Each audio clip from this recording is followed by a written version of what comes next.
We know that climate is changing, so we know we can reduce the rate of change, but still we cannot stop climate change. So my presentation is all about how can we cope with climate change, how can we adapt as airports and airlines when this big event happens. First, they want to understand the risks. Once they understand the risks, they need to have a good plan. So once you already know what you want to do, it's easier for you to, under severe situations, to bounce back faster. Otherwise, you're clueless, so and then you get panic. So we need to avoid the panic. So that's basically all about. So the need takeaways that need to be well prepared. There are in certain parts of the world, especially in the developing countries, they are on the forefront of climate change events, there's extreme events happening. So their governments are very keen that they need to keep the infrastructure, vital infrastructure, ready in the scene of emergency. Because airports are always seen as a place for survival.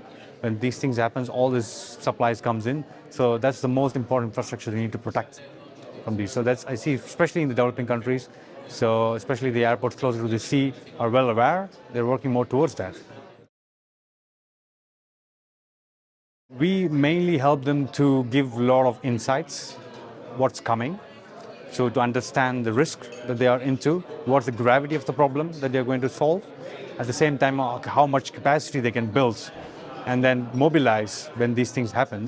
So if you're well prepared in advance, it's easy for you to bounce back faster. So that's what we're trying to help them to develop the strategies, develop the measures, develop the protocols, and also to help them to make the roadmap to get there.